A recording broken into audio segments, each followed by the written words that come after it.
Assez souvent, on m'a demandé mon avis pour savoir à quel âge de leur terrible vie je trouve que les hommes sont les plus séduisants. Et j'ai toujours répondu, mais vers les 50 ans.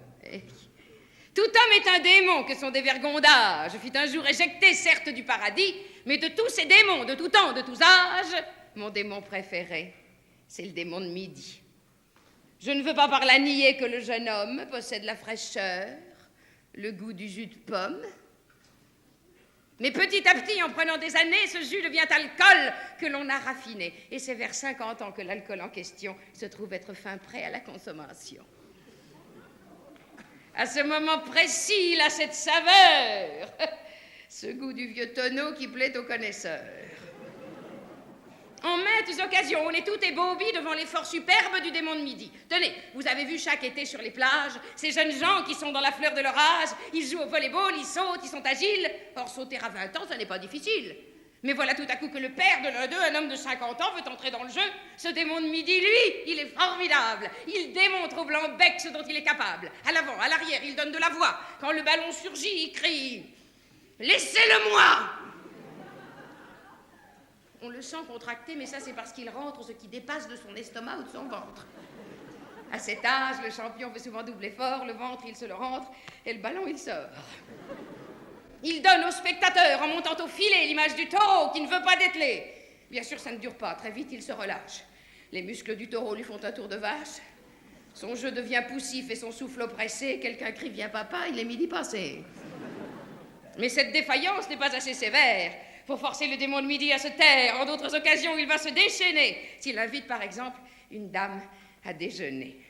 Car lorsqu'il a 20 ans, l'homme est de ces ringards qui vous emmènent bouffer en vitesse au snack-bar.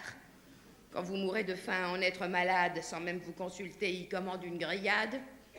Mais l'homme de 50 ans, quand il habite la France, ça, il vous vole jamais sur la question bouffetance. C'est l'âge où tout à coup il dit à sa compagne qu'avec certains menus il faut boire du champagne, il vous commande des plats avec des temps d'épices, quand il y a de la volaille, il vous propose la cuisse.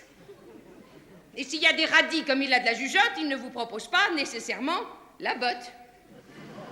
Enfin quoi, il sait vivre. Son ventre est rebondi, mais quel coup de fourchette, ce démon de midi. Bien sûr, quand on arrive aux crèmes pâtissières, on sent que quelquefois son foie fait des colères. Le teint devient plus rouge et le geste plus lent. Le pauvre gros chéri est un peu somnolent. Mais ça ne dure pas. Un coup de bicarbonate, revoilà le démon de midi sur ses pattes. Même si le repas fut vraiment indigeste, il est toujours fin prêt pour affronter la sieste. Et la sieste, c'est bien le genre d'occasion où la différence d'âge entre en compétition. Moi, vous savez, je suis un monceau d'innocence, mais quelques oreillers m'ont fait des confidences. Et d'après ce qu'ils disent, il paraît qu'à 20 ans, l'homme se croit toujours aux 24 heures du Mans. Il est fou de vitesse et de toute évidence, il veut surtout gagner l'indice de performance. Mais l'homme de 50 ans apprécie la nature. Il prend son temps, même pour retirer ses chaussures. Retirer ses chaussures, c'est d'ailleurs quelquefois pour un homme de son âge. Ah, les coulisses de l'exploit.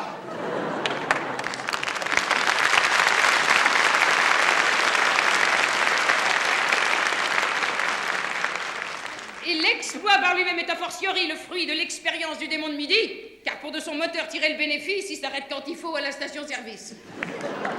Femmes qui m'écoutez, soyez donc raisonnables. Si vous avez en main ce modèle admirable, l'homme d'un certain âge, superbe dans l'effort, ménagez-le surtout, sinon vous auriez tort. Ne l'accablez jamais de passion trop avide, tant va la cruche à l'eau qu'à la fin elle se vide. Souvenez-vous toujours que lorsque midi sonne, il est midi passé et il n'y a peut-être plus personne. Sitôt qu'un homme est mûr, entourez-le d'égards, car le meilleur démon, c'est à midi moins le quart.